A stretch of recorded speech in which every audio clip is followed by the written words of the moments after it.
Assalamualaikum warahmatullahi wabarakatuh. Apa kabar teman-teman semua? Alhamdulillah ya sehat. Nah, tadi ibu udah cek absen, ternyata ada 2 teman kita nih yang nggak sekolah karena sakit. Oleh karena itu, sebelum memulai pelajaran hari ini, kita berdoa bersama-sama agar dimudahkan untuk memahami materi hari ini dan juga bantu teman-teman kita yang lagi sakit. Kita doakan juga ya teman-teman. Oke, berdoa dimulai. Baik, berdoa selesai. Nah, di sini ada yang pernah nyobain nggak lemon tuh rasanya gimana? Iya bener banget, rasanya masam ya.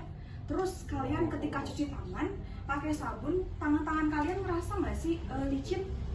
Iya, itu tuh karena basah. Jadi hari ini kita akan belajar tentang asam dan juga basa. Asam di sini adalah zat yang memiliki rasa masam seperti lemon. Nah, selain lemon ternyata ada contohnya cuka, jeruk, ya. Selain memiliki rasa masam, si asam itu ketika dilarutkan dalam air, ia akan menghasilkan ion namanya ion H+ atau ion hidrogen. Kalau basa di sini tuh dia zat yang memiliki rasa pahit dan juga licin di tangan ya, kayak tadi sabun. Nah, selain sabun ada soda kue sama amonia. Kemudian ketika senyawa ini dilarutkan dalam air, ia akan menghasilkan senyawa hidroksida atau OH-.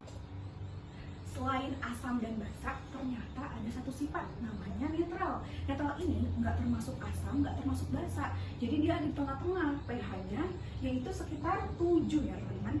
Contohnya air nih. Sedangkan basa range-nya di mana? Iya betul banget, di atas 7 ya. Jadi semakin kecil pH senyawa, dia akan semakin asam. Sedangkan semakin besar melewati 7, dia akan semakin basa. Asam itu singkatnya zat yang memiliki rasa masam dan basa itu zat yang memiliki rasa pahit. Tapi teman-teman gak boleh sembarangan langsung masuk ke mulut aja gitu buat identifikasi senyawa atau benda yang mau kita tahu gitu sifatnya. Nah, ilmuwan membuat suatu zat yang namanya indikator. Nah, indikator itu apa? Indikator ini adalah zat yang digunakan untuk mengetahui sifat suatu larutan. Ini secara umum terbagi menjadi 2, ada indikator alami dan indikator buatan. Kalau indikator alami otomatis dia disediakan oleh alam. Contohnya ada ini namanya apa?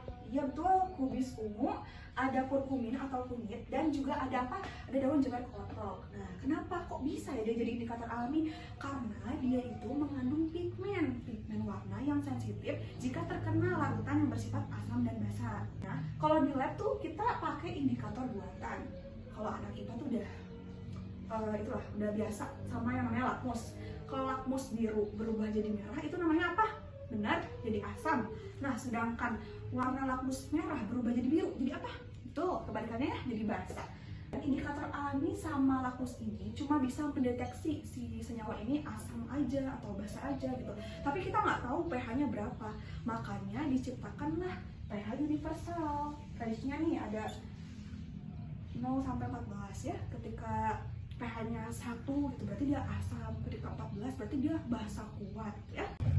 Untuk membuktikan bahwa indikator alami itu sensitif terhadap larutan asam dan basa, ibu akan bereksperimen ya sama teman-teman di sini mengenai indikator. Eksperimen di sini bahannya sederhana banget teman-teman, ada indikator alami dari daun jengger kotok, terus kemudian ada cuka makan dan juga ada larutan sabun.